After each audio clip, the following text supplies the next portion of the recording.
3 évesek vagyunk, 3 éve létezik a Friderikus Podcast. Ezzel a számunkra mindenképpen örömteli hírrel kezdünk, mert jól esik kimondani és tudatosítani akár önmagunkban is ezt az évfordulót.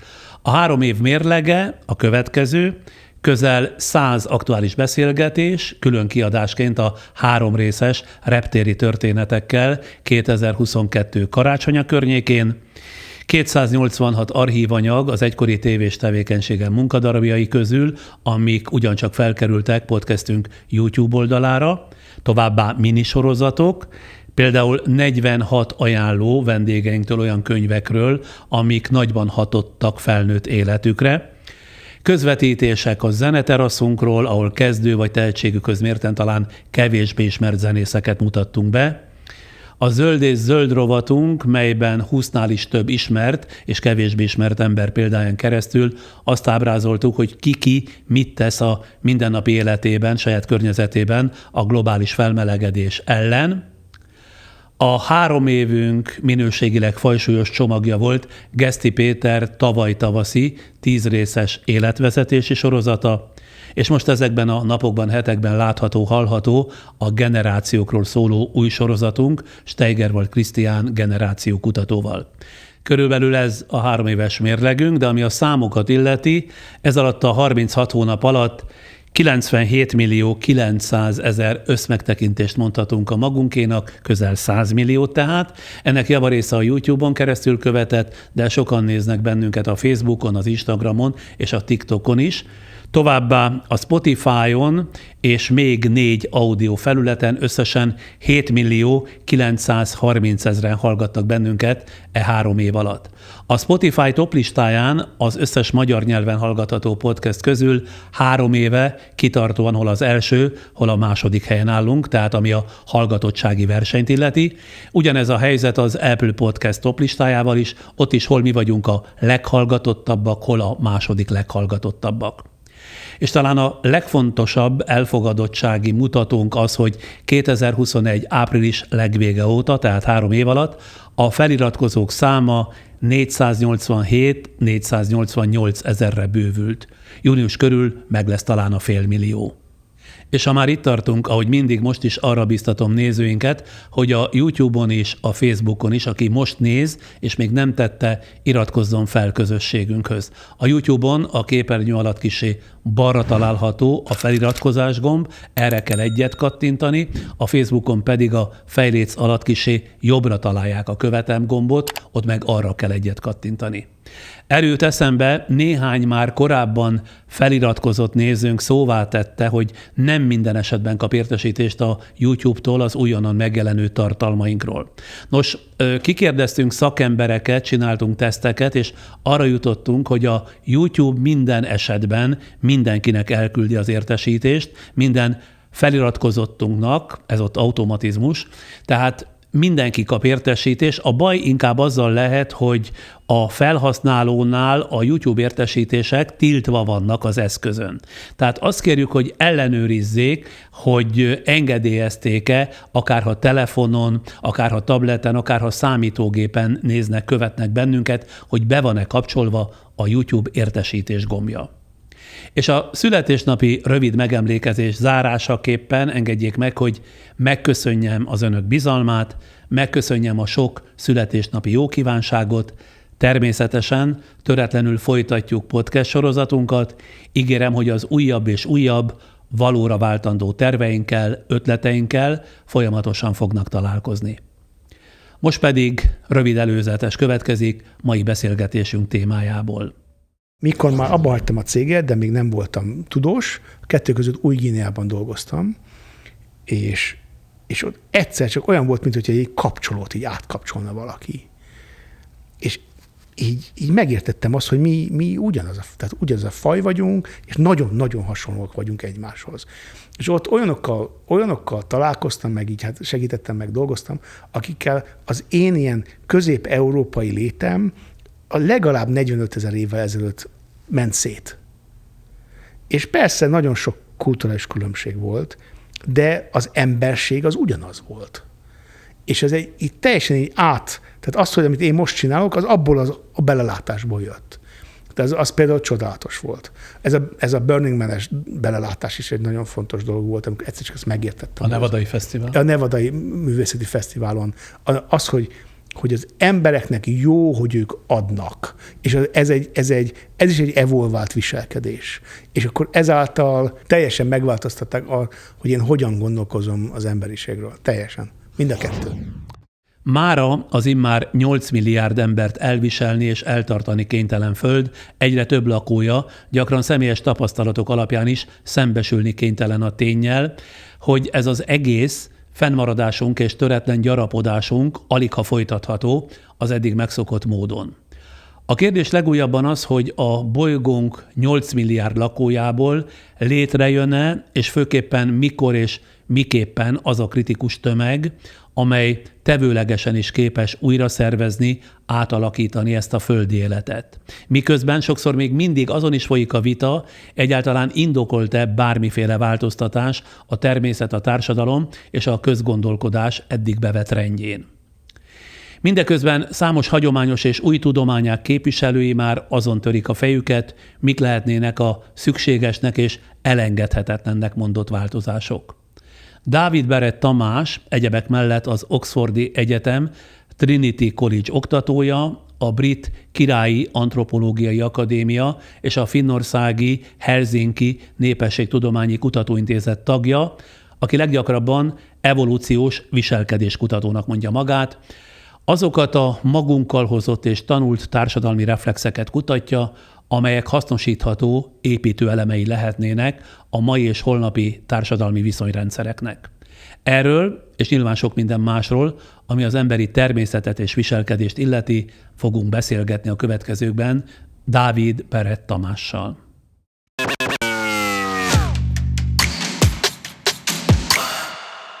Rövid kérdés az elején, hány éve tanít külföldön? A felnőtt koromban 22 évet éltem összesen Oxfordban, és ebből a kutatás az mondjuk 16 év. És tulajdonképpen a kezdetektől Oxfordot célozta meg? Cambridge-ben voltam először, ott tanultam egy pár évet, és aztán utána beleszedtem egy angol lányba, itt laktunk Budapesten, és amikor kitaláltuk, hogy most akkor innen el akarunk költözni, akkor csináltunk egy hosszú listát a világon, hogy Melbourne-be menjünk, vagy Szingapurba menjünk, vagy Tel Avivba menjünk, vagy Oxfordba menjünk, vagy Vancouverbe menjünk, és akkor végül is Oxfordot választottuk, és szerintem tök jó döntés volt. Majd belemegyünk a részletekbe, de mielőtt belemegyünk, az ön esetében is megismertetném nézőinket, hallgatóinkat kivonatos életrajzával. Dávid Barrett Tamás, evolúciós viselkedéskutató, 53 éves, Budapesten született 1970-ben.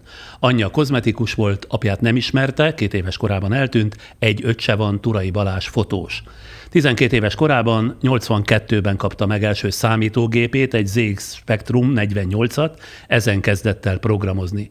Budapesten a Madács Imre gimnáziumban érettségizett 1988-ban. És ettől kezdve idézem honlapjának bióját. Első találkozása a tudományokkal 16 éves korában történt, amikor szerelmes lett az egyik osztálytársába, aki tagja volt a gimnázium biológia szakkörének. Csatlakozva ehhez a szakkörhöz olvasott egy könyvet arról, hogy egyes emlősöknek miért nagyobb az agya. Ez azért is érdekes, mert 25 évvel később ő állt elő azzal a matematikai modellel, amely ezt a jelenséget tudományosan is megmagyarázta. 1988 és 93 között a Corvinus Egyetemen matematikai közgazdaságtant és nemzetközi kapcsolatokat hallgatott. Életében igen fontos szerepe volt Magyarország egyik vezető viselkedés kutatójának, Csányi Vilmosnak, aki felfigyelt a furcsa kérdéseket megfogalmazni képes Dávid Barrett Tamásra, és hetente leültek beszélgetni. Ezek vacsorával egybekötött tanítások voltak, ahol biológiáról, rendszertudományról, etológiáról, meg gondolkodásról és az emberiség egyéb nagy kérdéseiről beszélgettek. 1995-től 2 évig a Cambridge-i Egyetemen közgazdaságtant tanult. 1998-ban létrehozott egy kutatócéget Budapesten, nemzetközi elemzőkből álló csapattal, velük fejlődő országok gazdaságának jövőjét elemezték, a makroökonómiára, a politikára és az állam gazdasági szerepének vizsgálatára helyezve a hangsúlyt. 35 ország állapotváltozásait követték nyomon, néhány évig több kormánynak adott tanácsokat. 2005-ben kutatócégének csapatával előrejelezték a közelgő globális pénzügyi válságot, de nem hitt nekik senki, hiába kaptak díjakat kutatásaikért. 2007-ben elköszönt a közgazdasági tanácsadástól. Figyelme később az antropológia felé irányult, munkakapcsolatba került a tudományos világ másik óriásával, Robin Dunbar, brit biológiai antropológussal. Tanulmányokat írt a társadalmi rétegződés eredeteiről, az egyenlőtlenség szabályozásáról, a szociális agy hipotéziseinek matematikai verziójáról, a vallásosság fejlődés történetéről, az ideológiák eredetéről, a beszédkészségről, sőt még a szőrzet elvesztéséről is. A szőrzet elvesztéséről is. Nagyon izgalmas kérdés. Csak el ne felejtsem, ott a végére szóba hoznám. Otthonának az Oxfordtól északra található pici falu Whiteham egyik 400 éves kőházát tartja. Felesége, akitől elvált, a politikai korrupció egyik legnevesebb nemzetközi szakértője. 2 fiúk van, 17 és 20 évesek, egyikük középiskolában, a másik egyetemen tanul. Hobbija a vitorlázás, a kajakozás, bár volt felesége szerint elsősorban a flörtölés. Ez nagyon tetszik. Igen? Hát ő ezt mondta. Elnézést, hogy valamennyi korábbi vendégünkénél kicsit hosszabb életrajzot ismertettem. Nem volt könnyű ezt sem összeállítani, mert olyan professzoros szórakozottsággal válaszolt előzetesen az életrajzi adatait firtató kérdéseinkre, hogy az önválaszain túl innen-onnan próbáltuk összevadászgatni a részleteket, de legalább ez így teljes volt? Hát teljesen meg vagyok döbbenve, hogy a kiváló kisdobos kimarad, de... A többi rendben volt. Jó, akkor még mindig kis várakozásra késztetem, ugyanis itt és most bejelentkeznek támogatóink, de utána ígérem, hogy belecsapunk a húrokba. A műsorszám felemelő pillanatait a Nissan támogatja. Fedezze fel a világ szépségeit az OTP Travel hajós útjain is. Kívánságok maguktól nem válnak valóra. Raiffeisenbank, váltsd velünk valóra! Dávid Barrett Tamás evolúciós viselkedéskutatóval beszélgetek. Azt kell mondjam az elején, hogy minél több példára számítok majd öntől a kérdéseim megválaszolásakor, hogy ne egy elméleti, hanem egy mindenki számára közérthető, sok beazonosítható konkrétummal teli beszélgetés kerekedjen ebből az egészből. Jó? Kezdjük ott, hogy mi fánterem az evolúciós viselkedéskutatás? Például az, hogy hogyan leszünk szerelmesek, mindenki a Földön ugyanúgy zúg bele valakibe, annak a mechanizmusa pontosan ugyanaz, ez a mély, beleolvadós, belezuhanós őrület, ez mindenhol ugyanaz. Ennek egy nagyon mély evolúciós gyökere van. Miközben az, hogy ekköré mit teszünk, tehát, hogy most virágot viszünk, hogy indul be az egész, hogy táncolunk, mit csinálunk egymással, aznak egy kulturális kerete van. És az evolúciós viselkedés tudomány ennek az evolúciós részét nézi. Azt már a kivonatos életrajzából is tudjuk, hogy az ön kutató magáncégének a 2008-as nagy pénzügy, illetve tőzsdeválságot előrejelző prognózisait egyszerűen nem vették komolyan azok a cégvezető gazdasági potentátok, akiket jó előre figyelmeztettek az utóbb valóban bekövetkezett összeomlásra. Az ő süketségük és vakságuk ébresztette föl az ön igényét arra, hogy az emberek és embercsoportok viselkedésének azokra az elemeire koncentráljon, amik végül a különféle társadalmi vagy gazdasági cselekvések kiinduló pontjai, mozgatórugói lehetnek? Az történt, hogy mi beleláttunk egy ilyen globális gazdaságnak egy szerkezeti feszültségébe, és a rendszer nem akart ezt. Nem csak az volt, hogy egyes emberek süketek voltak, vagy vakok. Ők olyanokkal beszéltem, akik egyébként nagyon sok minden másban hallgattak ránk, vagy rám is, hanem azt mondták, hogy figyelj, ez 6 hónapon belül lesz. És mondtam, hogy hát nem tudom. Akkor szólj, amikor tudod, hogy 6 hónapon belül lesz, mert olyan a rendszer, hogy arra nem tudok építeni semmit, ha sokára lesz. Ha holnap lesz összeomlás, szóljál, léci. De nem azért voltam csalódott, és nem azért hagytam ott azt a világot, és mentem át tudósnak, mert nem hallgattak ránk, hanem amikor elkezdtük előrejelzni mi a globális gazdaságot, akkor egyszerűen rájöttem arra, hogy az a fajta ilyen tudáscsomag, ami a makroökonomia, az nem általánosít az emberiségre. De ez mit jelent, hogy nem általánosít? Vannak a mérnöki tudományok, ha valaki mérnök, akkor ő mindenféle hasznos dolgokat tud csinálni. Nagyon exakt a dolog, igen. És alatta pedig van egy fizika, ami az alaptudomány. Vagy az orvosok orvostudományt használnak, megint szuper hasznos, és alatta van a biológia meg a kémia. A társadalomtudományok alatt, és a közgazdaságtan nagyon hasznos dolgokat tudnak csinálni, és alatta nincs semmi. Tehát a tudományos megalapozása az egy ilyen odaképzelt, így valójában nem létező tudományos megalapozás. És én abban Mit gondol a többi közgazdász is így gondolja? Nem. El szoktak kezdeni egy matematikai kapcsolathálót oda vetíteni, ami közelebb van a filozófiához, mint a tudományhoz. Én azért voltam egy speciális helyzetben, mert ahogy mondta az elején, hogy Csányi Vili volt az, aki belőlem tudós csinált, tehát én egyszerre voltam közgazdász, meg a Csányi Vilin keresztül biológus, humánetológus. És ugye, ha biológus szemmel, meg humánetológus szemmel néz valaki rá a közgazdaságtanra, hát az egy őrület. És akkor ebben a helyzetben, amikor 2007-ben, amikor mi előre megmondtuk, hogy mi lesz, Már ami a pénzügyi válság. A pénzügyi válság lesz, és akkor ebben a helyzetben mi nagyon figyeltem, hogy akkor mit lehetne itt mondani, és rájöttem arra, hogy az az eszközrendszer, ami a közgazdasági eszközrendszer, az alatt nincs semmi. És akkor azt mondtam, hogy mi lenne, ha csinálnánk egyet. És így jön létre a viselkedéskutatás iránti érdeklődés az életében? Igen. De az nem még kevésbé exakt, még kevésbé megfogható? Nagyon sok exakt dolgot tudunk mondani a viselkedéstudományban. Az az érdekes, hogy van egy mély megértésünk arról, hogy az emberi társadalmi viselkedés az honnan jön. Akkor, ha már itt tartunk, milyen tudományterületek a forrásaik?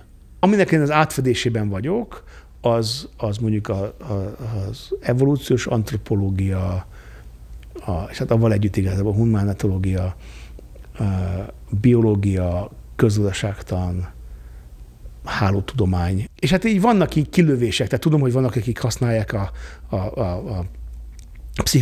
pszichológiában, meg használják az archeológusok néha. Legalább 6-8 tudomány alág, ami tulajdonképpen összetalálkozik az önkutatásaiban. Ez igaz. Ugye? Voltak olyan tudományos innovátorok, akik az elsők között tették fel a kutatások speciális kérdéseit? Csányi Vilmos például a hatalmas belelátása az evolúciós rendszerekben is volt, és utána volt egy másik hatalmas belelátása, hogy a kutyák viselkedéséből tudunk tanulni valamit és megérteni valamit az emberi viselkedésre. A Robin Dunbarnak pedig az volt a belelátása, hogy az embernek az agymérete az valamiért fontos lesz a társadalmi viselkedésre. És mennyire egyedi innováció az, amit és ahogyan manapság ön csinál, vagy inkább követője a jeleselődőknek, de azt is el tudom képzelni, hogy már éppen önt követik szerte a világban sokan és sokfelé.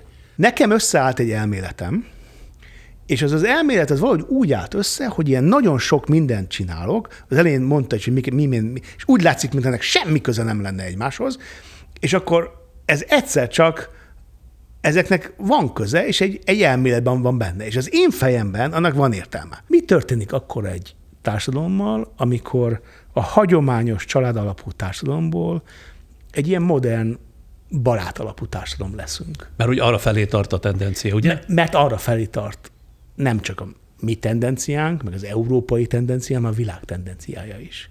És teljesen megváltozik, ahogy élünk.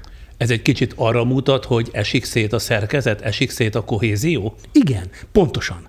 Tehát az történik, hogy a belső összekötöttsége a hálónak összeesik, és ezáltal egészen más módon kell elérnünk azt, hogy kooperáljunk egymással. Egyébként miért kell kooperálnunk egymással? Miért az a cél, hogy mindenképpen ezt próbáljuk szorosabbra fűzni? Mi társadalomban élő majmok vagyunk, és ezért minden körülöttünk a társadalomban olyan. Ez a kávé, nagyon hasznos, hogy van, köszönöm szépen, ez valószínűleg nagyon távolról jön, ezt valaki elültette, valaki domesztikálta, házésította, valaki elültette, valaki összegyűjtötte, és ide elért. Az, hogy ez itt legyen, az egy nagyon komplex társadalmi kooperációnak a következménye. És ha ez szétesik, akkor polgárháború lesz, akkor meggyilkoljuk egymást, és utána is, hogyha utána fogunk csak új csoportokat csinálni. Tehát mert milyen majmok vagyunk. A mindennapi emberek leginkább a rohamos technikai fejlődéssel járó ártalmakkal, illetve az ezekből adódó problémákkal szoktak szembesülni. Így például mondom a napjaink nagy problémáit a környezet károsodással, a víz, levegő és termőtalaj szennyeződésével, vagy éppen az egyre kedvezőtlenebb klimatikus viszonyokkal, és ezek nem túl biztató perspektíváival, ugye? De milyen, nyilván ezektől nem független társadalmi változások azok, amelyek kikényszeríthetik, hogy részleteiben tanulmányozzuk és értelmezzük az emberiség lehetséges válaszreakcióinak evolúciós eredetét, illetve mozgatórugóit. Az egyik gond, amivel az emberiség elkezdett szembenézni az elmúlt néhány évben, az álhír jelensége. A fake news. A fake news. Uh-huh. És az álhírben az érdekes, hogy amikor megnézem, hogy erre hogyan reagálnak az emberek, akkor általában lehülyézik egymást. Az emberek sosem magukban látják az álhírt, másikban látják az álhírt. Ennek a megoldására azt mondják, hogy meg kellene érteni, hogy megnézzék, hogy mi az igazi, hogy honnan jön az adat, hogy az a tény, az micsoda. De ugye persze ez nem így van, mert hogyha visszalépek egy kicsit, és megpróbálom megérteni, hogy a tény jelenség az miből jön, az egy ilyen közösen konstruált dolog. De nincsenek tények.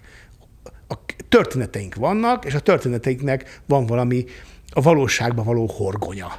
Na de akkor mégiscsak van valósághorgony, mégiscsak van a híreknek alapja, mert egyébként ezzel felmentést ad az álhírterjesztőknek. Tehát, hogy ha nincsen valóság, akkor végül is az álhír is hír.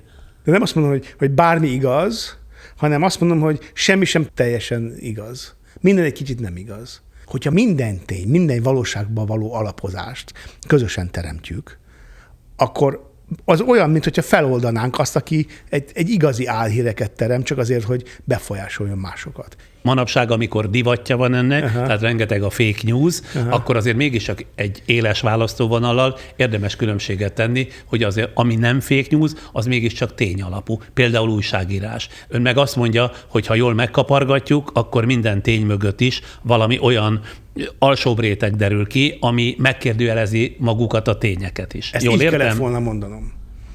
Tökéletes. Mondjuk egy példát.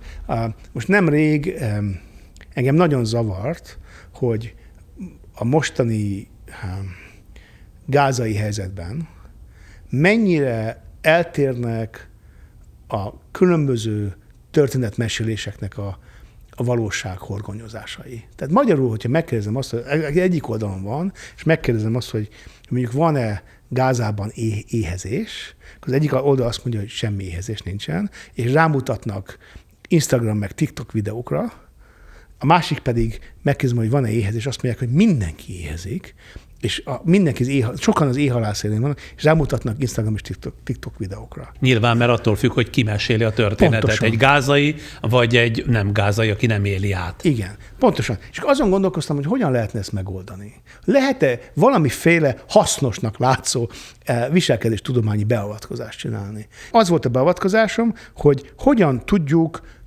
elérni azt, hogy mindenki, hogy megint egy közös gondolkodás legyen erről, közös történetünk legyen erről. És akkor azt csináljuk, hogy amikor azt mondom nekik, hogy vegyenek egy papírt, gondolják, hogy ő hova tartozik, mi az ő igazsága, mi az ő történetrendszere erről, a kedvence, de nem mondja meg senkinek.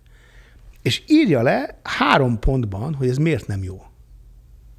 Mi az ő igazsága, hogy hogy nem az jó? 3 okot, hogy mi az ő igazságában, 3 pici, akár mekkora pont. Csak Tehát, írja, hogy ő mit lát önkritikusan, igen, abban nem igaznak, igen, amit abban egyébként nem igaz. ő gondol? Igen. És az a fontos, hogy ne csak végig gondolja, hanem írja le. Az volt az izgalmas, hogy az ő nagyon megerősen hit dolga, az ott egyszer csak egy pici kis kapu lett benne. És az, hogy az ő hite lehet nem 100%-os. Tehát amikor már le kell írni, akkor úgy tudatosodik az általa korábban vélt vélelem, igen, hogy az már nem is biztos, hogy úgy igaz. Hogy az nem is teljesen úgy igaz. De ezzel azt akarják erősíteni, bocsánat, hogy mindig közben kérdezek, csak muszáj, hogy értelmezzem, hogy leírva a dolgok másképpen néznek ki, mint hogy az ember csak egy hirtelen véleményt alkot valamiről? A trükk az nem az, hogy le van írva, a trükk az, hogy ez egy társadalmi viselkedés.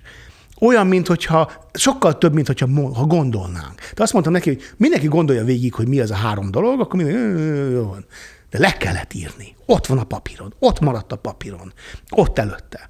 És akkor ez kinyitott egy pici ajtót. Tehát például ez az egyik ilyen... Ajtót egymás iránt, vagy egymás gondolkodása iránt? Mert ugye én azt akartam velük csinálni, hogy egy csoport legyünk, és egy csoportnak legyen egy története. De miért fontos, hogy legyen egy embercsoportnak, vagy az emberiségnek egy közös története? A közös történetükön keresztül ismerjük a világot. Tehát mi egy olyan faj vagyunk, akik úgy tudják a világot ismerni, hogy egymásnak való történetmeséléseken keresztül írjuk le azt, hogy hogyan működik a világ körülöttünk. Tehát például, amikor meséket mesélünk a gyerekeinknek, akkor az a mesének, ugye az történet, és az a mese az leírja, hogy mi történik a világban. A történetmesélésből olyan információkat, olyan dolgot tudunk közösen megtudni, és közösen fenntartani, ami nagyon fontos a túlélésünknek. És mi vagyunk az egyetlen faj, aki történetmesélésekkel ismeri a világot. És mi erre születtünk. Tehát mi történeteket akarunk mesélni, hallgatni, továbbadni, kitalálni, és így tartjuk a világot együtt. Mindenki benne van a történetmesélésben. Amikor ez szétesik, akkor egyszer csak a tudásunk szétesik, a hálónk szétesik, és akkor van a baj. Sok tudományos szakember ugye azt állítja, hogy legkésőbb 2050-re összeomlik az emberi civilizáció. Ehhez képest az emberi faj mennyire képes együttműködni, és az ezügyben előtte álló feladatokat megoldani. Erről ön például mit gondol? Én azzal teljesen egyetértek, hogy vannak ilyen nagyon fontos kihívások, és az nagyon fontos azon gondolkozni, hogy ezeket a kihívásokkal mit tudunk tenni együtt, és ezért is fontos, hogy mi az az együtt, és ha még mindig ott tartunk, hogy mire jó a viselkedéstudomány, erre lehet jó a viselkedéstudomány. Na azért hoztam ezt szóba, mert ugye 8 milliárd embert, ennyien vagyunk a Földön körülbelül, nagyon nehéz összehozni közös, hatékony cselekvésre. Most például abban kellene gondolkodni az embernek, hogy mit ne csináljunk, ne repüljünk, ne együnk húst, ne légkondizzunk, és így tovább? Hát egyrészt amit mondott, azt én egy kérdőjelet tennék mellé, mert ugye azt mondta, hogy 8 milliárd emberből nagyon nehéz egy hatékony együttműködést csinálni. A világgazdaságban 8 milliárd ember van. Baromi hatékony. Az egyik interjújából veszem ezt az idézetet, hogy teljesen felesleges elvárni az egyes emberektől, hogy megváltozzanak. Nem lesznek egyik pillanatról a másikra környezetvédők, politikailag korrektek vagy adakozók, csak azért, mert az emberiségnek éppen erre lenne szüksége. Viszont ha megváltoztatjuk a társadalmi mechanizmusokat, a normákat, a szabályokat, akkor azokhoz az ember remekül és szédítően gyorsan tud alkalmazkodni. Ezért hoztam szóba, mert itt nekem, minthogyha azt rögzítette volna, hogy képtelenség az emberiséget egy célra orientálni, ez a társadalmi normákat kell megváltoztatni, mert az ember nem tud megváltozni, képtelen a változásra. A klíma egyébként az egyik legkönnyebb probléma. Mondja ön. Azért mondom, hogy legkönnyebb, mert tudjuk, hogy hol van a szénatomok, honnan jönnek, hol vannak, hova mennek, mindent megértettünk róla. Az a nehéz benne, hogy az emberiséget rávenni, hogy ezt regulálja. Szerintem ahol én vagyok, tehát abból az álláspontból, ahol ezt én nézem, az teljesen egyértelmű, hogy a Földnek egy hőmérséklet regulációs rendszere lesz az elkövetkező 100 évben. Egy földszintű regulációs rendszer lesz, és akkor most ehhez ilyen kis mini lépésekkel megyünk e felé. Kínában voltam most 3,5 hetet, és az egyik diákom, az ő cége, ilyen vállalatvezető, néha szoktam vállalatvezetőket tanítani még mindig, és az ő cége, ő egy tejtermék kiváltó gyára van. Ilyen gombákat, tehát ilyen gombafajokból rájöttek arra, hogy hogyan tudnak tejtermék, tehát tejfehérjéket csinálni. És tejet növesztenek. Gombából. És a környezetvédelmi következménye az leesik 1 és 4%-ára annak, mint hogyha a tehenekből jönne. Én ittam a tejet, ez tej volt. Bármilyen fehérjét tudnak csinálni, bálnatejet is tudnak csinálni, meg kacsacsőrű emlős tejet is tudnak csinálni. De azért érdekes. És ez hogy vezet el a problémák megoldásához? Ugye azt mondom, hogy tehát nem csak azon, hogy szabályozás van, hanem az történt, hogy így egyre inkább mindenki elkezdett gondolkozni azon, hogy van egy ilyen probléma. Európában elkezdünk egy negatív szabályozást csinálni, ott pedig Kínában nincsen negatív szabályozás, hanem van egy cég, nem, ez csak az egyik cég, amelyik elkezdett egy pozitív, kiinnoválni magát ebből a helyzetből. Tehát vannak ilyen technológiai innovációk, amik megoldják ezt. Azt gondolja, és akkor világszerte vagy földszerte lesz annyi innováció, amely mindezeket a problémákat majd meg fogja oldani? Amikor szembenézünk avval, hogy ezek a problémák vannak, tehát például a felmelegedés, a bioszférának az összeomlása, a globális egyenlőtlenség, a mesterséges intelligenciából jövő problémák, amikor ezekkel szembenézünk, akkor nagyon sokan meg akarják változtatni az embert.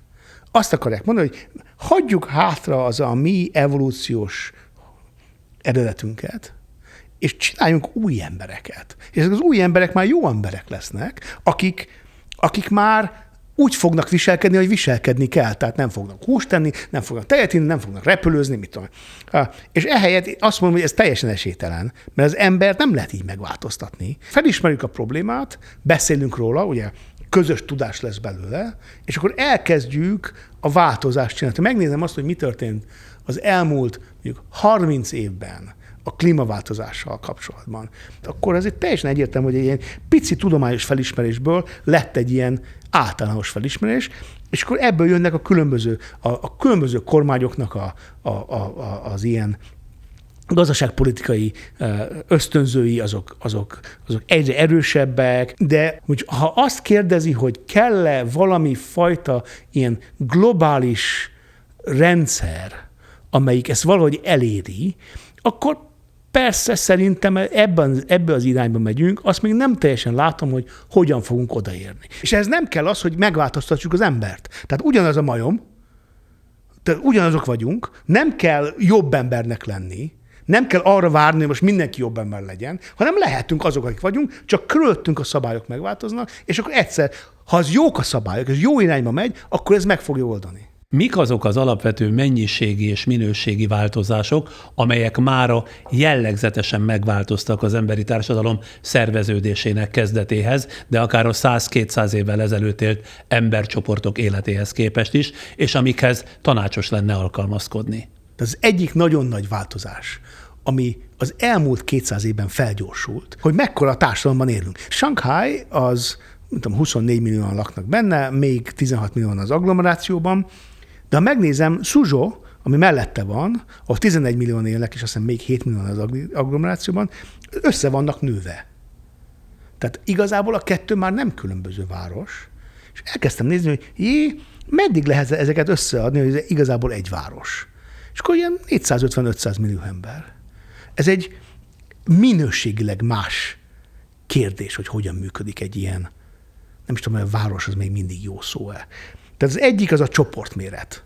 És ugye most nem csak az történt, hogy így a világ különböző pontjain ezek a különböző csoportok, társadalmak egyre nagyobbak lettek, hanem most összeértek. És van belőlünk 8 milliárd. És ez egy közös társadalom, közös társadalmi dinamikákkal, ami néha persze még helyi, de egy csomó mindenben már közös dinamikája van az 8 milliárdnak. Ez az elmúlt 200 évben történt. Akkor közben pedig átalakultunk ez a család alapú társadalomból ilyen barátság alapú társadalommá. Ez is teljesen megváltoztatta, hogy hogyan működik a társadalmunk. Tehát igazából, ha összehasonlom 250 évvel ezelőtti emberiséget, meg a mostani emberiséget, akkor nem csak az a különbség, hogy most már 8 milliárdan mondjuk az egy nagy csoport, hanem az a különbség is, hogy igazából a természete ennek a társadalomnak teljesen különbözik. A társadalomnak, de nem az embereknek. És ez egy skálán mérve jó vagy rossz változás? A mi fajunk egy nagyon okos faj, és ez az okos faj, ez nagyon, nagyon jó dolgokat is csinált az elmúlt 200 évben. Hányan éltek szegénységben? Az 1815. Kicsit több, mint 200 év. Attól függően, hogy hogyan mérjük a szegénységet, valahol 88-92%-a az emberiségnek az abszolút szegénység határán volt. Például Írországban, amikor a krumplival valami rossz lett, tehát egy fertőzés elkezdte megölni a krumplit, és egyszerűen egy éhség volt, és meghaltak az emberek, meg elmenekültek. Ezért mentek nagyon sokan Amerikába, Írországból. Tehát körülbelül 90%-a az emberiségnek az éhhalál szélén volt. Ma ez a szám 8%. Tehát ezt én akárhogyan tudom, bármennyire ellépek a saját értékrendszeremtől, ezt nem tudom úgy csinálni, hogy ez ne legyen jó. Az, hogy meddig élünk, és annak az életnek mekkora része az, ami nem szenvedés, hanem egy jó dolog. Ez teljesen megváltozott. Igen, de ugyanakkor meg kis átlagban, hogyha ezt a problémát lebontom, akkor rengeteg ember élete szenvedéstörténet ma is a világban. És ha szenvedéstörténet a világban, akkor nekem erről nekem az szokott eszembe jutni, hogy azért születni nem érdemes, hogy az ember végig szenvedje az életét. És ahhoz képest, ahol a technikai forradalom, a technológiai forradalom tart, ahhoz képest még nagyon sok ember éhezik a világban, szenved a világban, háborúknak áldozata. Tehát ez az arány, miközben jól fest az, amit mondott, mert 1815-höz képest ekkora arányban a szegénység le lett küzdve, de egy másik aspektusból nézve pedig ugyanúgy ott van. És akkor közhelyeket tudok mondani. Afrikát adott esetben, de akár még Magyarországot is. Itt vagyunk egy civilizáció kellős közepén, és 3 millió ember ennek a bizonyos ön által meghúzott határnak, szegénységi határnak a szélén billeg. Teljesen igaza van. Tehát az a 8%, aki most az éhhalál szélén van, az 640 millió ember. Tehát én nem azt mondom, hogy az nulla, de nem a 90%. Tehát, hogyha az 90% lenne, az 7 milliárd lenne. Ha már erről beszélgetünk, az evolúciós viselkedéstudomány szemszögéből vizsgálva milyen súlyú jelentőséggel bírnak a különböző történelmi korok társadalmi és technikai változásai? Az iméntiekkel összefüggésben kérdezem ezt. Azt, hogy lett elektromosság, az megváltoztatta a tudáshoz való közösségi viszonyunkat. Tehát ott is az történt, hogy azt se lehetett, ugyanúgy nem lehetett látni, hogy az ipari forradalom meg fogja változtatni a patriarhátus logikáját. Ugyanúgy az elektromosságnál nem lehetett látni, hogy ebből egyszer csak egy egészen más lesz a tudás, az, hogy hogyan ismerjük a világot. Ennek a logikája. Tehát én azt gondolom, hogy azt kérdez, hogy milyen hatása van ezeknek a forradalmaknak. Azt gondolom, hogy óriási, de lassú általában. Az honnan tudható, hogy mi lenne a szükséges változás helyes iránya, hiszen a mind rohamosabb tempóban bekövetkező változások számos eddig nem létező, illetve ismeretlen változót hozhatnak a képletbe? Ez igaz. Most van ez a faj, ami egyre messzebb ment és megy a túlélés határához, amelyik tudja magáról, hogy meg kell változni, rettenetesen okos, még bénázik avval, hogy hogyan szervezze meg magát, és akkor minden olyan elképzelés, hogy hogyan fogja magát szervezni ez a faj, ami szembe megy a mi evolúciósan öröklött viselkedés örökségünkkel, az be fog bukni. Az fog működni, amely nem fog szembe menni. És ez egy ilyen pozitívnak hangzó, és azt hiszem pozitív is abból a szempontból, hogy jó lesz. Tehát így ugyanúgy, ahogy most jó, így jó lesz embernek lenni, és most is jó embernek lenni. Teljesen egyetértek vele, hogy nem mindenkinek. De szerintem az emberi alaptermészetet nem lehet megváltoztatni. De azt lehet, hogy önmagunk tegyünk valamit azért, hogy jobban menjen együtt. Az egyik, a legkönnyebb szerintem, az, hogy megtanulunk más kultúrákat. Tehát például, hogyha valaki tenni akar valamit, az egyik lehetőség az, hogy elkezdjen válasszon ilyen, majdnem, hogy véletlenszerűen. Válasszon a világban egy kultúrát, és kezdje megérteni, hogy ott mi történik. Ez valamiféle segítség kell. Szóval ki vagy mi lenne erre hivatott? De szerintem tök könnyű. Veszünk egy földgömböt, beledobunk egy véletlen pontot, és azt mondjuk, hogy na, itt kik laknak. Oda megyünk a Google-ra, és bemegyünk, és elkezdjük megnézni. Én szoktam ilyet csinálni. Elkezdjük megnézni, hogy akkor ki lakik, hol lakik, akkor oda megyünk, kik laknak itt, milyen hiedelmeik vannak, meghallgatom a zenéjüket, Hogy az otthon fotelból is lehet, úgy mondja. Könyvből, videó és egyéb eszközökből. Minden. Olyan sok minden, a Wikipédia van, a YouTube van, a Google van, ott van minden. És el lehet menni, és egyszerűen rászánni rendszeresen hetente 1 órát rászánni, hogy egy véletlen ponton csak belemegyek, és megértem, hogy ott kik vannak, miket esznek. Megfőzni azt, a családnak azt főzni. Én úgy szoktam megtanulni új kultúrákat, hogy főzöm a kajájukat, és akkor egy csomó mindent megértünk. Mindenki ember, de más kultúrákból jövünk, és megérteni legalább a részét annak a kaleidoszkópnak, ami az a kulturális ilyen mozaik, ami az emberi kultúra. Mondjuk van nem tudom, 6000 nyelv, és kb. 20 000 kultúra, több mint 20 000 kultúra. És ha ezt megcsináljuk rendszeresen, akkor így egyre inkább a történeteink, a tudásunk, az egymással való beszélgetéseink, a mi csoportunkban, otthon a fotelben meg a családdal, azok egyre inkább az emberiségről fognak szólni. Mik azok az alapviselkedési karakterek, amik az embert egészen a mai napig jellemzik, és cselekvési helyzetekben mintegy irányítják?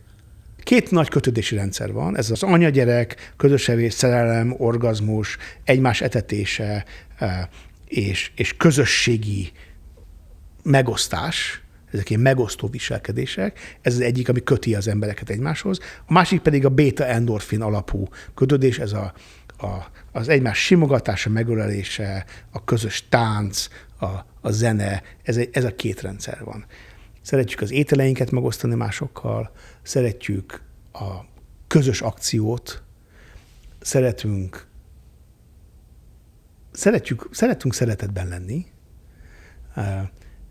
nagyon szeretünk szerelmesek lenni, nagyon szeretjük a barátainkat, szeretünk egy magas összekötöttségű társadalmi hálóban lenni, és közösségben lenni? Közösségben, biztonságban érezzük magunkat a közösségben. Nem szeretünk nagyon, nagyon erős hierarchiában létezni. Tehát amikor van fölül egy úr, és a többiek meg úgy szenvednek, azt utálni szoktuk. Nagyon félünk attól, hogy ki leszünk rekesztve, és ez a kirekesztés, mindent megteszünk a kirekesztés ellen. És akkor, de ezek mind ilyen alapviselkedések. És mely emberi viselkedési jellegzetességeket és milyen mértékben látja a mai körülmények között kvázi folytathatatlannak? Mondok még egy kínai példát, jó? Mert most nagyon sokat tanultam most Kínában, és az egyik dolog, ami teljesen meglepett, hogy tudtam azt, hogy nagyon sok kamera van. Én régen voltam utoljára, 17 évvel ezelőtt, és akkor nem voltak kamerák még. És most tele van kamerákkal. És én azt gondoltam, hogy ez szörnyű lesz. És azt gondoltam, hogy az emberek szenvedni fognak emiatt, és teljesen meglepődtem, hogy nem ez történt. Mindenki éli az életét, és tényleg a kamerák mindenhol vannak. Tehát ebben a térben, most tudom, lenne 8. Tehát dukig van. És egy általánosan működő rendszer van, ami meglepett, és én se pozíció, csak leírom, hogy mit látok, hogy a társadalmi bizalom megnövekedett. És az a mechanizmus, ha jó... Ennek ellenére? Nem, hogy örökké figyelik őket? Emiatt. Teljesen meglepődtem. Nincsenek zsebtolvajok, ahogy én beszéltem ott mindenkivel, mert egyszerűen, hogyha valaki zsebtolvaj, ezt nagyon könnyű megfogni.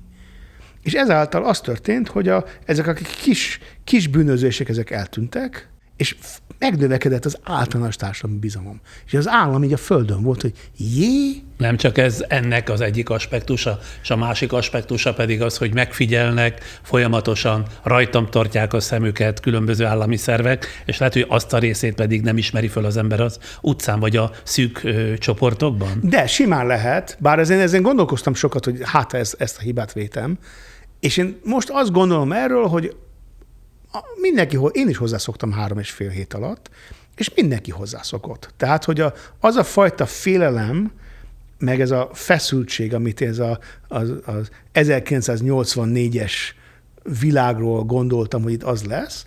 Az Orwelli világra Az Orwelli világra gondolok, ez nem lett.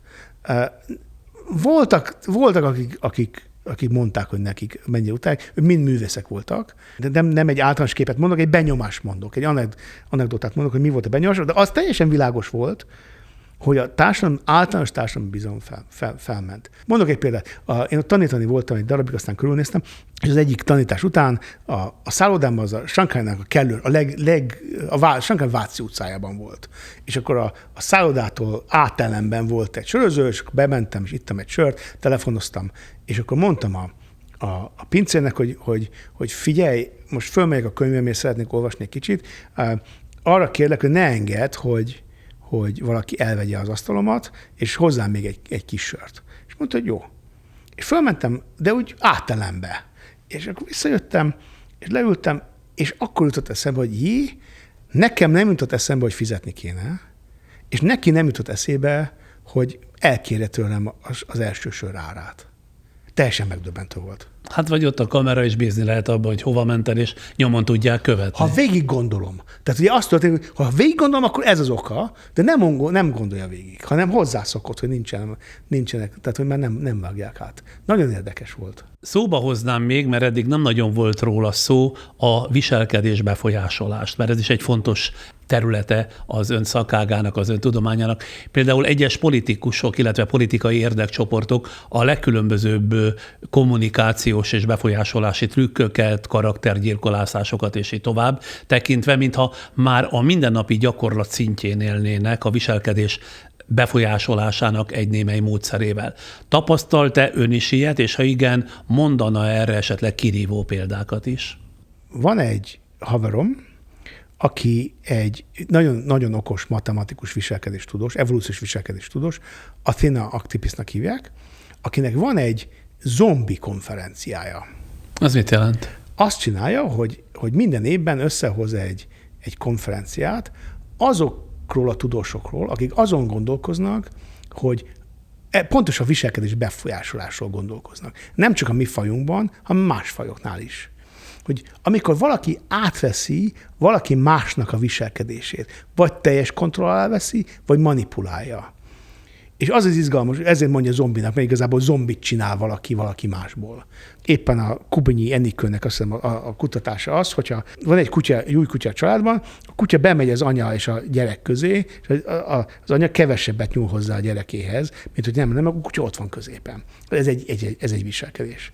És akkor ugyanezt lehet már más főknál is csinálni, de ugyanezt lehet mondjuk a politikában is csinálni. Hogy a politikára gondol, nagyon sokszor ilyen csoportba tartozásnak a jelzése, amikor azt mondom, hogy te, mint a szavazó, az én csoportomba tartozol, én érted fogok valamit tenni, megígérek mindent, de érted fogok, mi egy csoportban vagyunk, és ott a másik, aki viszont teljesen ellened van, tehát ott a másik csapat, ők mind egyformák, mind gonoszak, mind rosszak akarnak lenni. Itt van 5 példa, hogy miért szörnyűek. És akkor ezáltal igazából így elraboljuk másoknak a gondolatait, és a másoknak a készségét arra, hogy eldöntsék, hogy most igazából melyik gazdaságpolitikai halmaz lenne nekik jobb, mert azért szavaznak ránk, nem azért, mert mi jobb gazdaságpolitikát csinálunk nekik, mert azért, mert közösen vagyunk, és közösen utáljuk a másikat. Én amire gondoltam, hogy a mai világban a legnagyobb harc a globalisták és a nemzeti szuverenitásban hívők között van. Ez itt Európában aktuálisan nemzetállamok kontra Egyesült Európa dilemmájában ölt testet. A társadalmi evolúció szempontjából nézve nyilván a kisebb és már megszokott léptékű közösségek fenntartása lenne a talán egyszerűbb kihívás. A felgyorsult globalizációs folyamatok szempontjából viszont a szélesebb és talán jobban szervezhetőnek ígérkező összemberi közösség látszik praktikusabban. A saját szakága szempontjából melyik társadalom szerveződési irányra szavazna? Ez a kontinens olyan gazdag, hogy simán lehet mind a kettőt csinálni. Tehát lehetek egy kis közösségnek, egy kis kultúrának a része, és közben egy teljesen ilyen hatalmas Európának a része, és a világnak a része. Tehát van időm arra, és erőforrásom arra, hogy megőrizzem a saját kultúrámat. És közben pedig kinyissak mások kultúrát fel, felé, és benne legyek ebben a nagyobb közösségben, a kettőt lehet egyszerre csinálni. Akkor tágítsuk a kört. Amennyiben az emberiség fennmaradásához sürgetően szükség lenne a fejlődésünk eddigi irányának módosulására, a világ gazdasági és társadalmi átszerveződésére, ez globális méretű elhatározásokat és kivitelezést igényelne. Viszont a megoldási módokat tekintve a jelenlegi társadalmi szerveződések kétféle formátumot kínálnak. Az erősen központosított, gyakran diktatórikusnak nevezett irányítás valamilyen válfaját, vagy a demokratikusnak mondott verzió egyik változatát. Arra való tekintettel, hogy az ügy sürgős, vagy legalábbis kopogtat az idő, viszont a diktatórikus változat kétségtelenül hatékony, szemben a meggyőzésre, meg belátásra, meg edukációra alapozó demokratikus megoldással, lát-e valódi választási lehetőséget e kettő között? Avval nagyon mélyen egyetértek, hogy az egyik legfontosabb probléma ma az, hogy ez a két különböző rendszer egymásnak feszül. Ha visszalépek egy kicsit, és megnézem azt, hogy az emberiség hány százaléka él demokráciában, és ezt mondjuk az elmúlt 100 évre visszamenem nézem, akkor a nullából, vagy a majdnem nullából, mert azért valamennyire értek, valamely nullából most már 50% fölött vagyunk, és ezért hát ez így mozog. Amelyek demokráciában élnek. És ez most már 50% fölött van. De persze az néha vannak társadalmak, ahol demokrácia volt, és aztán diktatúra lett. Meg másik, ez nem egy egyirányú út, de egyre inkább úgy megyünk, hogy egyre többen élünk demokráciában. És azért azt gondolom, hogy ez a fajta választóvonal, ez szép lassan változik, vagy így egy bizonyos irányba megyünk. A kérdésnek ez a kulcsa, hogy hogyan lesz ebből egy hatékony, globális, közös együttműködés, hogyan lesz egy hatékony, azt hiszem, hogy hogyan lesz ebből egy hatékony, globális demokrácia.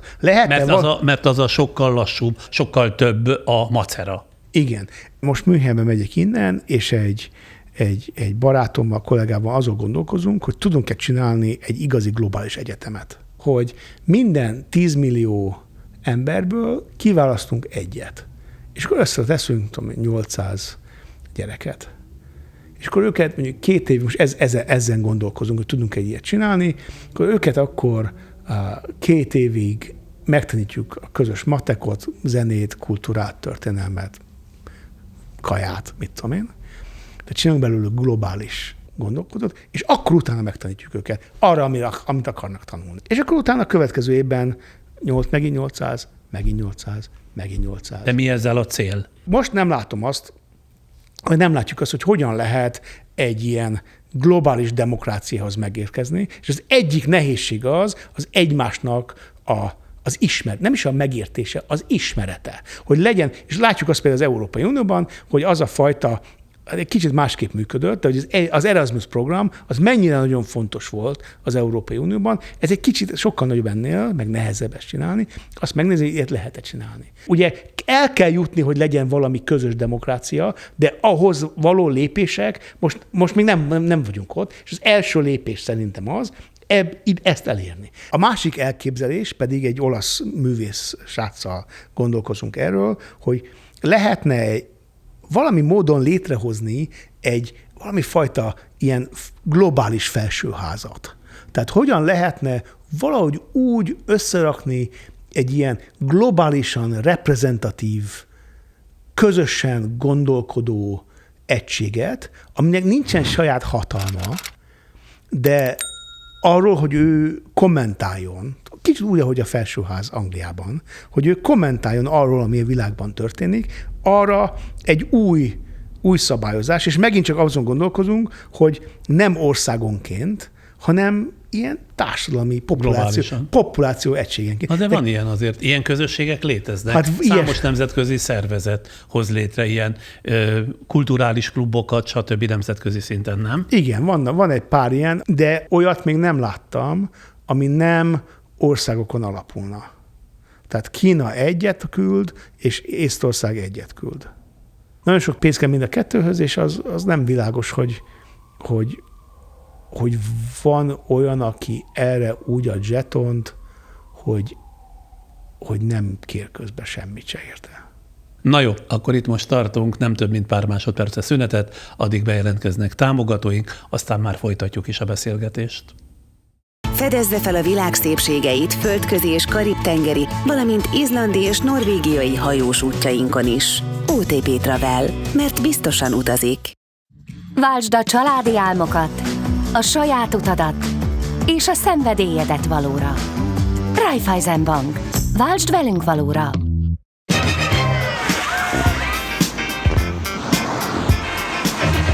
Új Nissan Juke Hybrid. Próbáld ki! A TASZ segít megakadályozni, hogy a kertem végében gyárat építsenek. Segít, hogy háborítatlanul szülhessek. Hogy kiállhassak egy jobb oktatási rendszerért. Hogy a kórházban ne sértsék meg a jogaimat. Támogass minket az adód 1%-ával, hogy jövőre is ott lehessünk veletek a nehéz helyzetekben. Folytatjuk Dávid Barrett Tamás evolúciós viselkedéskutatóval a beszélgetést. A makrostruktúrák után kérem, hogy nézzünk szét a legkisebb egységek, az egyén, a család, tehát a kis életközösségek szintjén. Melyek azok az evolúciósan hozott magatartási karakterek, amiket az egyes ember többé-kevésbé változatlanul megőrzött és visz tovább? Azt szeretjük gondolni magunkról, hogy nagyon rugalmasak vagyunk, de valójában az történik, hogy minél mélyebb egy viselkedésnek az evolúciós története, minél korábban kezdődött a mi evolúciós történetünkben, így általában annál nehezebb megváltoztatni. A kultúrának annál nehezebb megváltoztatni. A szexuális reprodukció az 1,2 milliárd éves. Tehát az, hogy hogyan leszünk szerelmesek, hogy mi történik a szerelem, a család, gyereknemzés, a gyereknevelés, körül, ennek nagyon-nagyon mélyek az evolúciós gyökerei. Na most, ha már említette ugye a család, de tovább megyek, a nemzetség, a törzs, mint a közösségi szerveződés archaikus eleme, ezek ma még létező léptékeire, az életünkben betöltött szerepükre gondolva, milyen irányban alakulhat, esetleg milyen új egyéni vagy társadalmi igény szerint alakulhat az ilyen típusú mikroközösségek szerepe, illetve küldetése? Miközben így a családméret lecsökkent, és így átmegyünk egy barát alapú társadalomba, ezzel egyszerre, nem teljesen függetlenül, de ezzel egyszerre gazdagok is lesznek a társadalmak. Gazdagabbak, mint a család alapú társadalmak? Hát persze, hát igazából már tudunk csinálni magunknak olyan kis mikrostruktúrákat, mikroközösségeket, amiben jól érezzük magunkat. Nagyon sokszor azokban a társadalmakban, amely ilyen szétesőnek látszó társadalmak lennének, az emberek elkezdenek ilyen új közösségeket csinálni. Egy jóga közösséget csinálnak, egy könyvklubot csinálnak, csak az még nem világos, hogy hogyan kell ezeket építeni. Mert ezeknek a logikája, ez még nincsen. Ez most jelenik meg, hogy ilyet lehet csinálni. Tehát például a Covid alatt megjelentek igények arra, hogy az emberek összegyűjjenek, és egy közösséget csináljanak. Arra gondol, amit egyébként több nyilatkozatában olvastam, nagy lelkesedéssel nyilatkozott, egy a legutóbbi években világszerte népszerűsödő, talán mozgalomról, az úgynevezett Burning Man fesztiválokra. Ez összművészeti fesztivál valahol Amerikában, Las Vegasban, vagy Las Vegashoz közel. Én úgy olvastam, mintha ez az ön számára ablakot nyitott volna, ez a Birmingham Fesztivál az emberi együttélés a valamiféle alternatív megoldása felé. Antropológusként mentem, és teljesen kinyílt a szemem, hogy mi is lehetséges itt. Mert mi ez? A világon a leggyorsabban terjedő nem vallásos mozgalom, és azt csinálja, hogy oda megy egy csoport 9 napra, és akkor sok ezer ember azért az a csoport. Hát Nevadaiban, a nagyban, a fő verzióban 85 000 mennek, és ilyen kis táborokat alakítanak egy olyan városban, hogy nincsen semmi, egy sivatag van, megérkeznek, felépítik a várost, és akkor elmennek, akkor semmi nyoma nem marad. Most már 33-34 éve van, minden évben azok, akik jönnek, az előző évből tanulnak egy kicsit, és egy picit változik. Ez kimondottan a fogyasztói társadalom ellenpólusaként jött létre. Itt ugye, ha jól tudom, cserekereskedelemmel szerzik be a résztvevők, amire szükségük van, tiltott a pénz használata, aztán még a fellépők se kapnak pénzt. Nincsen cserekereskedelem. Nem az van, hanem? Nem, ajándékozás van. Egyoldalú ajándékozás van. Tehát nem az van, hogy én adok valakinek, és ő ad cserébe valamit. Nem. Én adok valakinek, megöleljük, csá. Mindenki visz magának kaját, piát, vizet. Akkor csinálja valaki jól ezt a fesztivált, hogyha ő ad másoknak. Tehát, de úgy ad, hogy nem vár érte semmit. Ez a felismerés. Tehát ugye én egy ilyen matematikai, közgazdasági háttérből jövök, ahol a csere az, hogy én adok valamit, és vagy cserében kapok valamit, vagy pénzt kapok érte, és akkor azt elköltöm valamire. Ez volt a normális. A biológiában ugyanez, hogy valamit adok, kapok érte, valamiért csinálom azt a dolgot. És egyszer csak belekerülök egy ilyen hatalmas, 85 000 fős városba, ideiglenes városba, ahol az emberek úgy adnak egymásnak ajándékokat, hogy nem várnak érte semmit. De ez egy alapkikötés? Tehát akik ezt létrehozták, ilyen gondolati alapon hozták létre ezt az egészet? Igen. És hogy ha valaki úgy megy oda, hogy csak kap, ő nem fogja élvezni. Azok élvezik, akik adnak, és kapnak is persze. Eredetileg csak ilyen művészeti tábort akartak csinálni. Tehát az volt, hogy ilyen őrült San Franciscói művészek, akik minden évben összegyűjtöttek, és egymásnak mutattak művészeti alkotásokat, amiket gyakran elégettek, és akkor volt egy nagy buli. És ahogy átalakult, egyre inkább ment valami fajta olyasmivé, amit kérdezett, ami... Tehát ilyen radikális önkifejezés és közösségi erőfeszítések felé? Igen, radikális önkifejezés, közösségi erőfeszítés és a közösségek létrehozása. Ez önmagában a cél? Tehát megkérdezném a főnökétől az egésznek, hogy akkor most mi ennek a célja, akkor ő azt mondaná, hogy ennek az a célja, hogy az emberek megértsék, hogy milyen fontos nekik az, hogy ők egy közösségben léteznek, milyen fontos az, hogy felelősek legyenek a környezetükért, és milyen fontos az, hogy másoknak egyoldalú ajándékot adjanak. De akkor ez ilyen antikapitalista mennyország? Nem, mert nem feltétlenül anti valami. Pro emberi közösség. De akkor ön miért idegenkedett az elején? Mert ha jól olvastam, nagy nehezen lehetett rávenni, hogy elmenjen oda. Azért, mert annyira benne voltam egy ilyen sablonban, hogy nem hittem el, hogy ilyen tényleg van, hogy egyoldalú. Nem figyeltem oda arra, amit mondott a vezetője, hogy itt igazából tényleg egyoldalú ajándékozás van. Azt gondolom, hogy ilyen nincs. Biztos valami más kap, és akkor biztos azt történik, hogy jönnek a gazdag emberek, és akkor úgyse, ebből nem fogunk semmit se tanulni. Azért valami igaz a sejtéseinek lehetett, mert azért, ahogy utána olvastam az utóbbi időkben, ez a fesztivál már inkább az elitjét vonza, hogy bulizzon, és úgy tegyen, mintha egy osztály nélküli, pénz nélküli társadalomban élne, de egyre többen magánrepülőgéppel repülnek oda, meg propánt égetnek a szórakozás kedvéért, miközben légkondicionált sátrak egyre nagyobbak, amikben laknak. Igen, az az érdekes, hogy nehéz a szervezőknek ezt úgy átalakítani, hogy ez a része eltűnjön. Én láttam egy ilyet elég közelről, egy ilyen átalakítást, amikor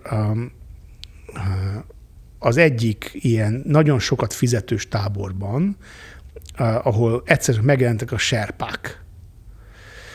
És a serpák azoknak nem kellett fizetni, hogy benne legyek a táborban, de a nap 8 órát kellett dolgozni. A serpáknak hívták a szolgákat. És ez teljesen ellene ment az egész fesztiválnak a filozófiája szemben, de nem lehetett mit csinálni velük, mert nem lehet megmondani senkinek sem, hogy mit csináljon.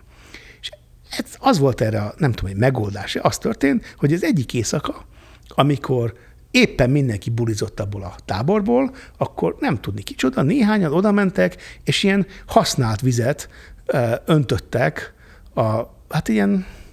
a tábor alá, ami büdös is volt, meg ilyen sár is lett belőle, és az összes lakókocsit, meg sátornak a zárát, azt ilyen ragasztóval beragasztották. De amit igazán kérdezni akartam, igen, hogy látott-e, tapasztalta ott olyan jelenségeket, kapott-e olyan új szempontokat, amelyek azóta beépültek a szakmai tevékenységébe, egyáltalán miben változtattak, ha egyáltalán az ott látottak az ön személyes és társadalmi karakterén? Nekem is megváltozott a személyes viselkedésem, nem csak a tudományom, és közben pedig egy olyan közösségnek lesz a részese, nagyon sokan úgy hívják össze, hogy otthon. hogy otthonnak hívják. Egy ilyen nagyon izgalmas, és pontosan azt lehet látni, hogy így valamire szükség van, nem tudjuk pontosan, hogy mire van szükségünk, de akkor azt a szükséget ellátja ez a fesztivál, vagy ez a fesztiválhoz hasonló dolog. Nekem azóta személyesen sokkal könnyebb adni.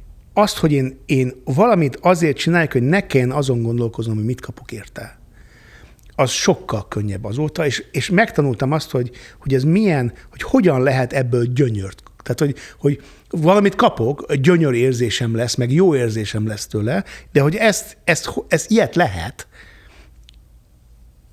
ezt én személyesen tanultam meg. És mennyire tartós akkor ez a fajta magatartás? Legtöbben más emberek lesznek. És ha tudom azt, hogy valaki burner, és találkozok vele, akkor, és mi megállapítjuk, hogy mindenket, egyszer csak a közöttünk levő kapcsolat is más lesz. Tehát az a fura, hogy nem a kihasználást engedi meg, hanem az adást engedi meg. De ezt ön arra találta például, hogy az ilyenfajta közösségek lehetnének az új mikroközösségek? Igen. És nem csak az történik, hogy megértettük, hogy ilyen mikroközösségek hogyan létezhetnek, hanem az egész fesztivál nagyon sok, több száz mikroközösségből áll. Tehát azt is megérthetjük, hogy hogyan lehetséges egy nagy város, hát 85 000 ember az egy nagy város, ami valójában létezik, amiben mikroközösségekben mindenki otthon érzi magát. De a hagyományos értelemben vett család felbomlóban van, ezzel azt is mondja? És kell valamiféle új közösségi formát teremteni, amire például ez jó példa? Az a fajta nagyon nagy család, az eltűnőben van, mert az történik, hogy mikor a gyerekszám olyan nagyon lemegy, mint ahogy lement. Világszerte. A világszerte. Igen. Akkor onnantól kezdve a családok nem csak az lesz, hogy a mi kis családunk pici lesz, hanem sokkal kevesebb unokatestvér van, másik unokatestvér van, az egy nagyon pici kör lesz, 10-valahány ember. És akkor helyette pedig ugye baráti társakat csinálunk. És akkor emiatt nem csak ez történik, hanem az a fajta nyomás, hogy valaki együtt maradjon a másikkal, amikor már nem olyan nagy a szerelem, az is elmegy. Tehát igazából már a vállások száma fölmegy, egy új kulturális norma jön, hogy hogyan lehet barátságosan válni, és helyette egy csomóan már meg se házasodnak, és úgy lesznek gyerekeik, hogy nem házasodnak meg, egy kicsit együtt vannak, aztán ott másokkal nevelgetik. És akkor ez ebben az új rendszerben már nem akkora rendszerfeszültség. Mert a rendszerfeszültség ez akkor volt, amikor ez a fajta házasság a gerince volt, az összekötő eleme volt a nagy hálónak, de most már nem ott vagyunk, egy picibe vagyunk, és akkor ezeket nagyon könnyen be lehet vezetni ezekbe ahogy mondtam, mikroközösségekbe, amiből egy nagyobb társadalom létrejöhet. Hadd kérdezzem most már személyes történetéről. Az, hogy sok éve, 20 évnél régebben Oxfordban él, ott tanít és ott kutat, mit jelez? Pályafutásának kezdete óta szűknek érezte a hazai léptékeket? Nekem az, hogy hol nőttem föl, az nagyon fontos, és nagyon fontos része az identitásomnak. Az, hogy hol tanultam meg a tudományt, és a matekot, az is nagyon fontos nekem. Hogy hol hallgattam a zenéket, az nagyon fontos nekem. De az is nagyon fontos, hogy az én tudományom, annak megvan a lehetősége, hogy mindenkit egyszerre nézni. A 8 milliárd embert egyszerre nézni. És ebben Oxfordban lenni, az nem Angliában vagyok igazából, hanem Oxfordban vagyok. És annak van egy olyan ereje, mert ott nagyon sokan, tehát a legtöbben nem angolok, hanem a világon mindenhonnan jönnek. És akkor ez megengedett nekem egy olyan másfajta jelenlétet. Tehát nem az történik, hogy nem Magyarországon vagyok, hanem azt történik, hogy Oxfordban vagyok. Persze sokszor jövök Magyarországra. Akkor inkább úgy kérdezem, hogy voltak olyan külső tényezők, amelyek ilyen tudományos világpolgárrá nevelték önt? A legfontosabb, aki engem tudósnak nevelt, az Csányi Vilmos volt, aki nagyon, nem tudom mennyire tudatosan, de tudatosan érzően nevelt engem, és nem csak engem, másokat is, egy ilyen általános ilyen tudóssá. Az nagyon fontos volt, hogy nagyon kevés olyan van, akinek van egy ilyen széles makroökonómiai tapasztalata, és van közben pedig az emberi evolúcióról is egy tapasztalata vagy tudása. És a kettőnek az ötvözése az egy olyan fajta rálátást enged meg, és egy olyan szerencsés létet enged meg, amiben egészen másfajtán tudom kérdezni a kérdéseket, és más megközelítéseket enged meg. Tehát tudományos világpolgárrá úgy tartja, hogy Csányi Vilmos tette. Igen. Hogyan került vele kapcsolatba? Hiszen korábban ugye ön a közgazdaságtan világában látta a jövőjét, eredetileg közgazdásznak tanult. Felírtam, hogy kivel akarok beszélni, és az első az etológus volt, és akkor mondtam 2 professzoromnak is a közgázon, hogy akkor én megyek, és a Konrad Lorentzel fogok találkozni, már meg van beszélve, de még nem tudom a címét. És akkor mind a kettő mondta, hogy ők megszerzik. És Konrad Lorenz a nagyon híres világszerte ismert szintén etológus. Igen, és akkor mind a kettőhöz mentem ugyanazon napon, és mind a ketten mondták, hogy hát sajnos a Konrad Lorenz 3 éve meghalt, de van a magyar Konrad Lorenz, és mind a kettő odaadta ugyanazt a telefonszámot. És felhívtam a Csányi Vilmost, és elmentem, adott nekem időpontot, megjelentem, mondta, jaj, de pontos, életemben egyszer voltam pontos akkor, és akkor mondta, üljek le, leültem, 20 éves voltam. Olvastam magazinkönyvemet, és mondtam, hogy egyes nem tudtam sem mondani, melyiket. Az volt a szerencse. És ott mellettem ott volt egy polcsor, és mondta, hogy ezek közül az egyiket. Ezt. És akkor így indult be. Oxfordon van ez a tutoriális rendszer, hogy minden héten jönnek a gyerekek, általában 2 éves, és akkor beszélgetünk 1 órát. És én nem tudtam akkor, hogy ő igazából ezt csinálta velem, egy ember jött, én jöttem, és akkor nem csak ez történt, hanem beszélgettünk minden héten, legtöbbször adott házi feladatot, amit néha meg is csináltam. Hány éven át tartott ez a szoros heti kapcsolattartás? 3,5. A hazai akadémiai létezés a felsőoktatás világának mai politikai és egzisztenciális gondjait, problémáit talán ismeri. Érintőlegesen fel tudna sorolni néhány olyan meghatározó attitűdbeli különbözőséget, ami megkülönbözteti a hazai és például a brit, vagy szélesebb értelemben véve a nyugati szakmai közeget a hazaitól? Ha különbséget látok a különböző egyetemek között, ez sokszor nem azért van, mert több pénz van, vagy nagyobbak a fizetések. Az oxfordi fizetések azok notóriusan alacsonyabbak, mint egy csomó más helyen, hanem az a különbség, hogy szabad nagyot gondolni. Tehát, hogyha az ember nagyon nagyot gondol, akkor nem mondják neki, hogy mit gondolsz magadról. Más attitűddel rendelkező egyetemen pedig inkább az van, hogy aki nagyot akar gondolni, akkor azt kezdik, hogy mit gondolsz magadról, miért így csinálod. Nem kell ennyire küzdeni.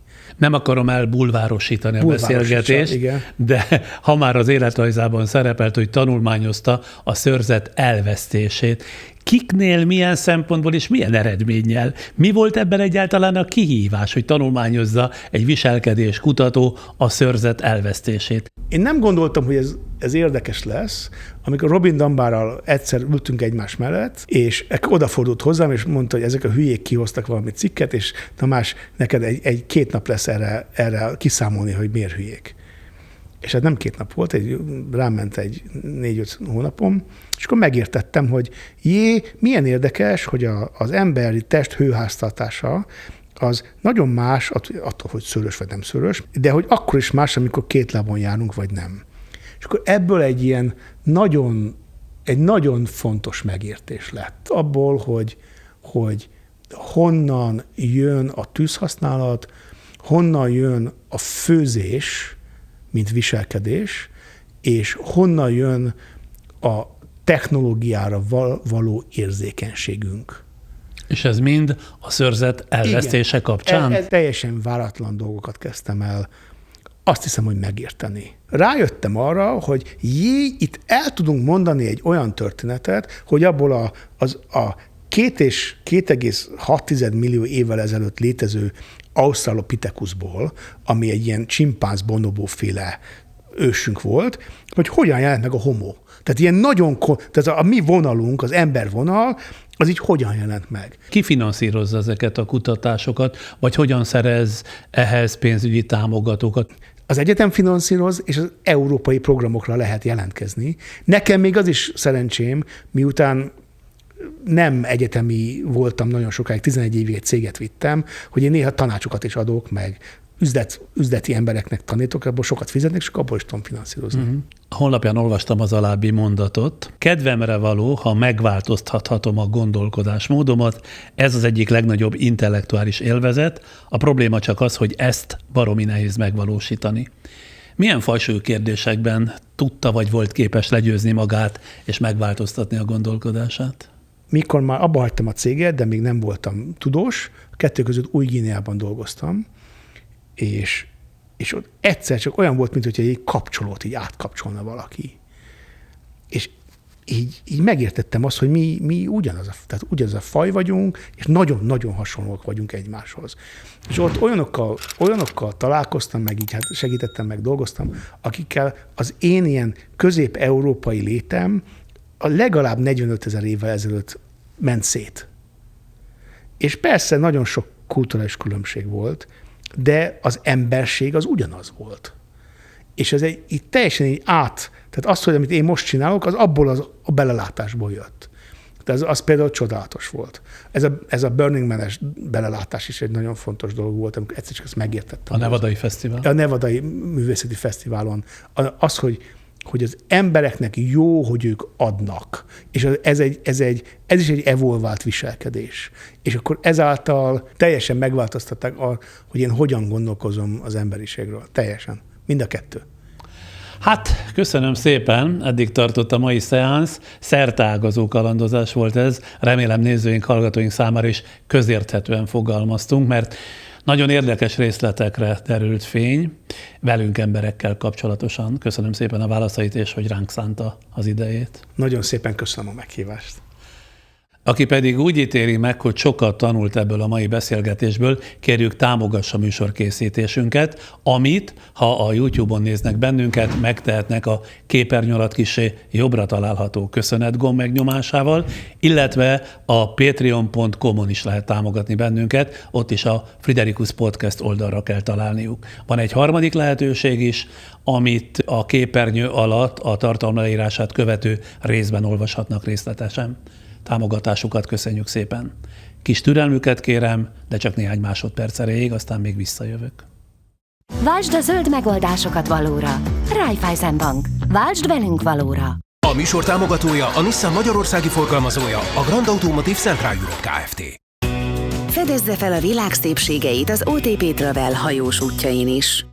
Mához egy hétre a 6 részes generációkról szóló sorozatunk befejező részét láthatják, vagy hallgathatják. Ebben a 6. záró epizódban Steigerwald Krisztián generáció kutató az önöktől az elmúlt hetekben kapott kérdésekre fog válaszolni az én közreműködésemmel. Tehát ez lesz mához egy hétre csütörtök este 8 órakor, 2 hét múlva pedig újabb beszélgetéssel jövök. És éljen soká minden 3 éves.